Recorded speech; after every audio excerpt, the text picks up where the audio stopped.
What's going on, people, and welcome to a brand new episode of Too Many Games and Not Enough Time, the podcast where I get to speak to incredible gamers across the globe.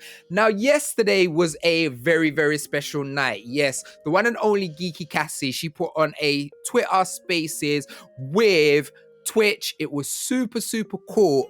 And one of the only host of the event, she was doing all the background hosting, is with me right now. Now, she is a Twitch streamer. She is the host of Pixel Perfect. She is a lover of chicken nuggets. You hear her throwing out innuendos for days, and she is the worst singer in the game. JazeenaPlays, welcome to Too Many Games. Hey Midas, that introduction was like equally amazing, equally like, oh my gosh, like hello. How are you? How are you feeling from yesterday? Yeah, I feel really good. I feel like really tired because I was running around like a crazy person. I also feel like really accomplished, you know? Like I'd done something I hadn't done before and it's like, yeah, it was great. So what's been amazing is the last year, this last year of your career has seen such an elevation of where you are, what you want to do. And I remember, like, I meet people all of the time, so many people all of the time, and there's a special magic when it comes to being a host. Like, there's just a little sauce there that hosts have. And I remember the first time I met you and watching your streams, and I'd be like, "Rah, like you'd be such a great host," and you've really been able to dwell in that in the last year. So when we're short form podcast, so we're not going to sit here and talk about everything that's you've achieved from the last year, but I just want you to give me a couple pinnacle things in your career in the last year that's really made you look back and be like, "Rah, is that me?" Yeah, I think one of the biggest things is obviously the opportunity that you opened the door to. So Pixel Perfect, I was co-hosting with Lauren, and that was broadcasted on Sky. That was like, wow, I can't believe I'm here, little old me, talking about games. Like I'm doing what I really want to do. I think another big thing that happened, I can't really talk too much about it, but I done a hosting thing with Curry's, and then the feedback I got from that was like, wow, people actually do they actually think I'm a host? Like they I kind of like feel like I've pulled the wool over everyone's eyes and like convinced them that hosting is something that I should do. And then, well, obviously you mentioned it just now, Geeky Cassie's event yesterday, definitely a highlight, definitely exciting, something I hadn't really, like, I've never hosted by myself before, and that was a great experience, and the feedback I got from that might make me cry. No, you are actually a really good host, and what's amazing is like you're in the baby pinnacle of your hosting career. Like me, I've been a host for 10 years. You get me? I've been hosting TV for years. So hosting for me is like normal. I've been a host longer than I've been working in gaming.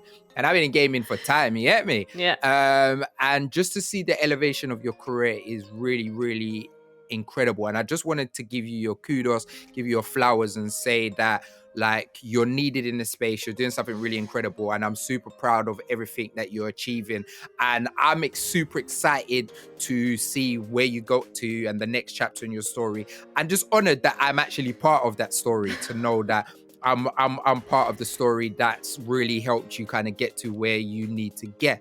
But yeah, forget all that emotional thing. Yeah. Let's talk some video games.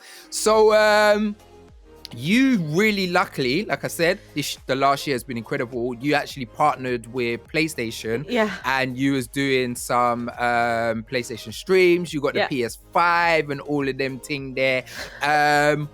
I'm a big Sony guy, and I love their big stories. And even though you don't always stream story-based games, you love them too. So what are some of your favorite big story moments in games? I think the first big story moment for me, like literally the first one that made me go, oh my gosh, story games are amazing. And no, this is quite late on into like my life, to be honest with you, and people are always shocked when I go this moment. So I was playing Far Cry 3, and then you have Vars, and he goes, what's the definition of insanity, and he goes on this massive rant. And I think that's the first time I've really like gelled with like a baddie, if that makes sense. Like I was like, wow, this guy is insane. And that whole story with like Jason's growth, I think that was the first moment where I was like, oh my god, story games are great. Listen, Far Cry 3 is so sick. It's the best Far Cry ever. And that character changed every Far Cry. Because Far Cries before that, they weren't about the antagonist. They were about the pro tag. And now, every single, like, on all of the covers of the antagonist, you don't even see the pro tag.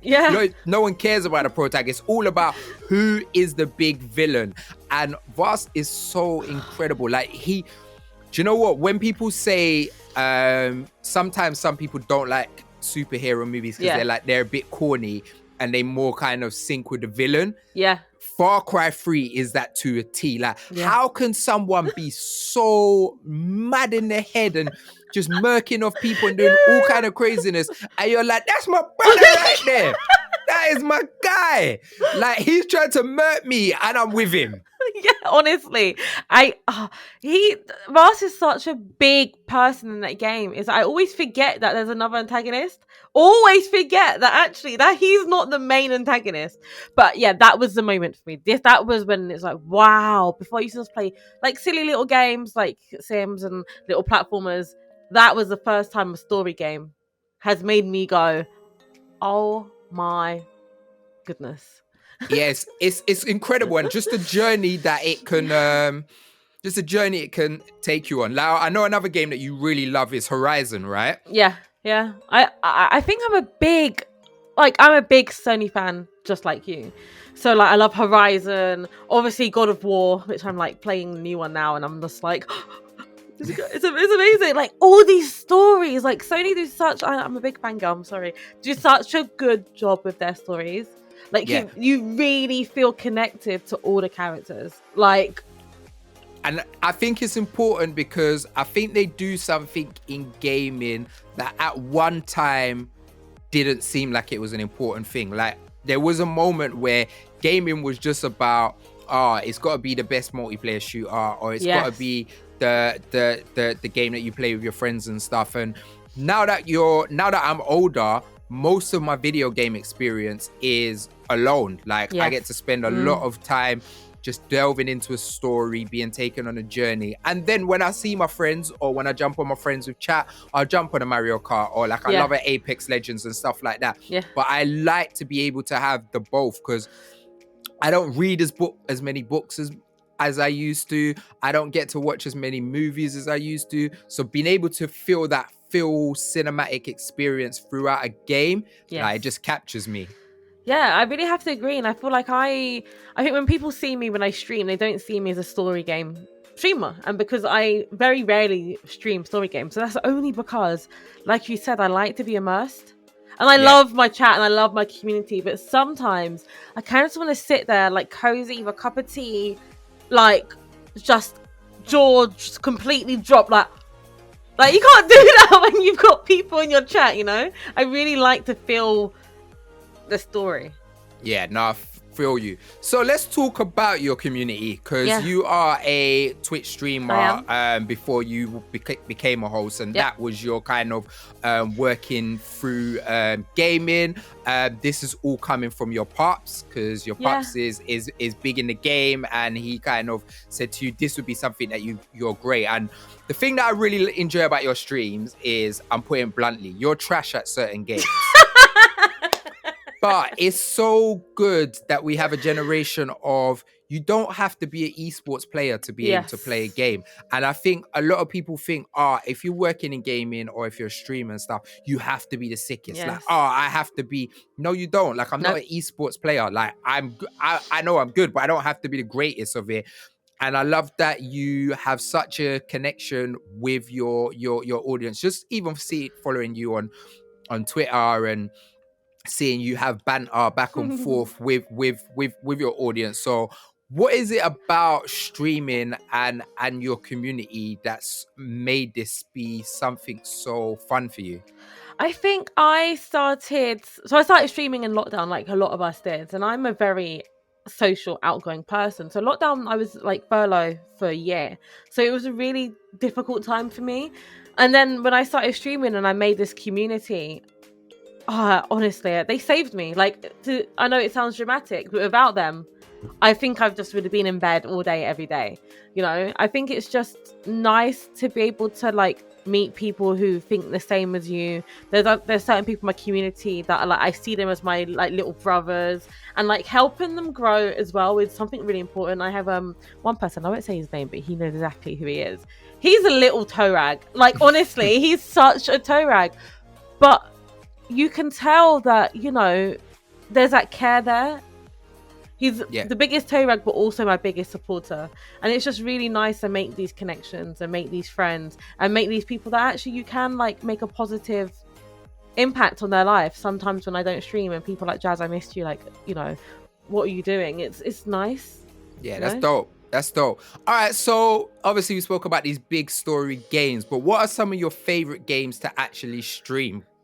Oh, I love streaming Warzone, and I'm so glad that the new Warzone seems like it's my cup of tea, because when Verdansk went and then there was Caldera, it really upset me because I was known as being like a Warzone streamer, and not enjoying Call of Duty, like a battle royale Call of Duty, really like upset me, because I love streaming Warzone, and I think I love it because, like you said, I'm not very good, but it means that when I do good things, my community are like, oh my god, that is amazing. It's not, I've killed one person, but it's nice. And for me, because I talk to chat a lot, because I'm not competitive, Warzone's probably the best game for me to stream, because I don't really care if I die, which is weird.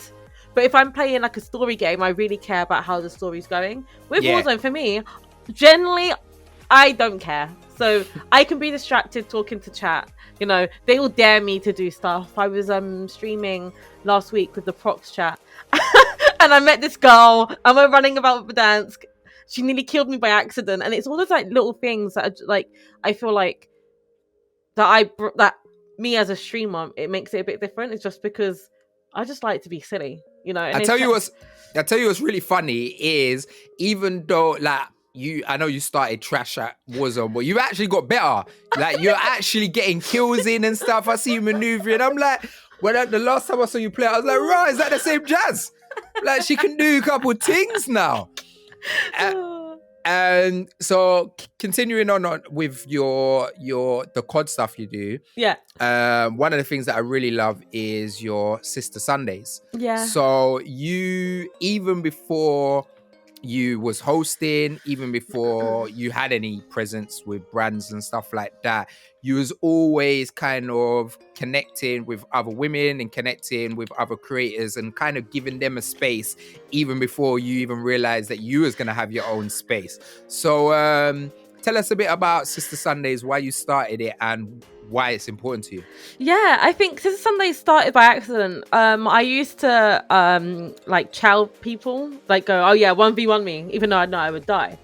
And it was mainly boys, which is fun, which it is fun. But then like I 1v1 someone called Shannon, she's lovely. And it was so fun. It was just genuine, nice fun. We were competitive, but there was just something different, you know? And as a joke, I was like, oh my gosh, I should do this every Sunday. And then I came off stream and I thought about it and I was like, oh my gosh, why don't I do this every Sunday? So it started off as we would 1v1. So I had people like Tiana and Mercedes on, and we'd like 1v1, and that was fun. But then I was like, this is too competitive. This is not me, you know? Yeah. So then we changed it. So we would like team up on Warzone, like play duos. And it wasn't really about the gameplay. It was more about actually, let's get to know these women. And it was really important for me because I feel like until I done that, I knew of loads of women in this community. But my Sister Sundays really helped me get to know them properly. Some of these women, like, you know, they work their 9 to 5s. They're training to be midwives. They're doing that. They're doing this. And then in their spare time, they're like amazing at Warzone. And they've got all this personality and depth to them. And it was just lovely bringing these ladies to the forefront of my community and letting my community love them like they love me. And it's just a wholesome thing. I genuinely love it. And then when... No, it's dope. And what's really cool is it is the key word you kept on saying, and you kept on smiling, and you kept on saying it's fun. It's fun. It's fun. And I feel like sometimes as gamers, sometimes we, even ourselves, like me as a game critic and stuff like that, sometimes we get too critical and remove the fun element. Like some of the games that like, I'm a big PlayStation guy. You know me. I love graphics and some of that. Yeah. But some of my favorite games are on Nintendo Switch. Yes. Like some of the least graphic intense games, like Mario Odyssey. Yeah. I had so much fun playing that game. It's probably, when it released, it's probably one of the most fun games that I've played in about 10 years. I hardly ever talk about the game. I like when people tell me my favorite games, I never bring it up. Yeah. When I talk about the moments that impacted my career, I never bring it up. But you see the fun I had in those moments. It was just so incredible. And I think this stuff's meant to be fun. It's like, yes, people can make careers of it and make it serious and stuff like that, but we're meant to have fun. And what's cool is one of the things that we've spoken of a lot off camera that people wouldn't know, like you come to me and you give me a lot of praise and you thank me for helping you and opportunities and stuff like this, and you get surprised that I do that. But you was doing that yourself, and you was putting people on, you was giving people opportunities. And I always say, like God doesn't sleep on people, and you, the same thing you're putting out is what you're giving in. So you was putting people on, and they might have been bigger than you, they might have been smaller than you, but you was letting people be seen, you was connecting with people. So it only makes sense for other people to kind of bring that same thing to you. You get me? Yeah. All right. Let's take it back. Let's take it back to Little Jazz, when you had no swag, when you were still just as loud as you are now. What is one of the games that you remember from being younger that really connected with you and made you say, wow, I love video games? Yeah, I think there's two that have generally, like, I've still played to this day. So I play a lot of Sims, and not many people know this because I don't stream it. But I've Sims since I was like PlayStation 2. Daddy used to, like, instead of Easter eggs, he used to like buy me like expansion packs and hide those around because I don't like chocolate. And that's so sick. I like that though. Books and video games he used to hide for me, and also Pokemon. Like, Pokemon is just that little world I can used to go in my little DS. My Game Boy, and it like really escaped from it. There's also one game, right, that I've loved and no one really knows about it. It's on the PlayStation 1 called Bugs Bunny Lost in Time. Oh yeah, I know Bugs Bunny Lost in Time. That game, I just remember sitting there playing it for hours and hours and hours and really, really enjoying it. It was like, I was quite young, so it was like the first game that I thought was quite challenging.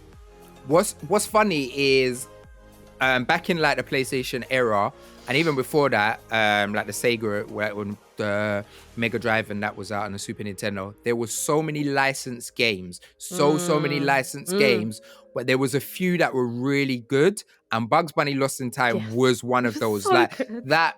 And there's Mickey Mouse has got one. I didn't play that one. Yeah. Mickey had like an adventure where he put on different hats. And like those games were really, really, really good.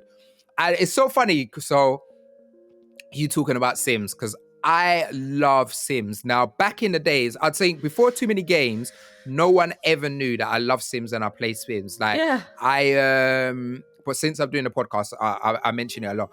And Sims is a game that's for me. Yes. I don't stream it. Yep. I don't make content about it. Like, it's got nothing to do with my career. It's just something that I enjoy. And I'll never do content about it because it's just an escapism. Yes. And it's even more of escapism when you work in gaming. Because what people don't realize is that when I was in the music industry and I was a presenter, I used to take off a week on my birthday and 2 weeks in Christmas and just game.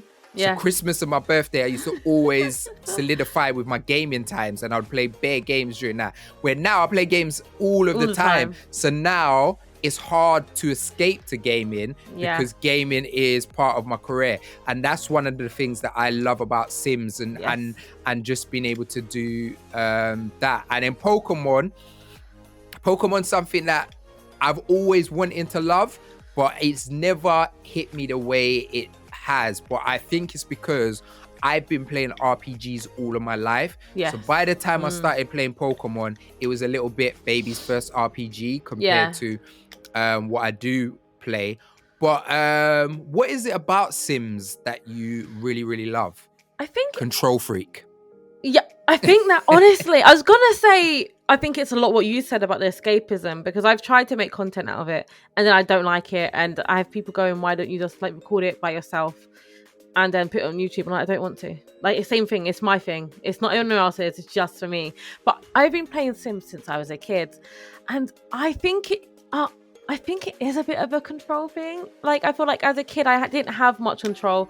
My parents are quite strict, so I think being able to go and like make my little house and like control these little people and make everything really happy. You know, if I was having a bad time, I could have a really good, nice, happy storyline. And I'm not one of those Sims players that used to go and like take the ladders out and drown the Sims. I've never been that chaotic. It's always been like really nice. And, you know, they've got like 8 children. I don't want 8 children, but like 8 children. And, you know, it's just nice. And the kids are all playing. And I think it's all fun and sunshine. Sorry. I'm cringing as I say it, but it's my escape. No, that's dope, because I'm the same, but like I've never been that person who just kills Sims.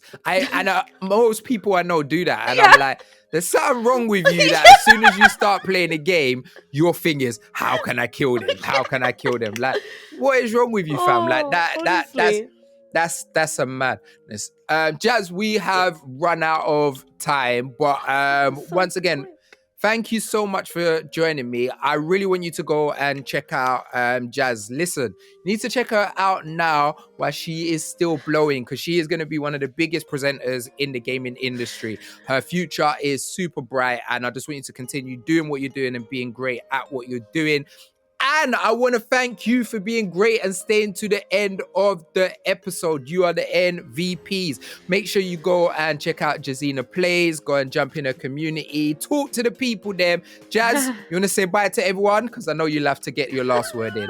Wow. Yes, bye everyone. Thank you for watching me ramble on about games. I think it's weird that people actually like to listen to me ramble about games. And Midas, thank you so much for putting me on and giving me the space. Yeah, I've got you, man. I believe in you, and we're going to continue to make it grow. Make sure you go and check out Jazeena Plays. I've been Mr. Midas. She's been Jazeena Plays, and you are the MVPs. We out of here. Peace.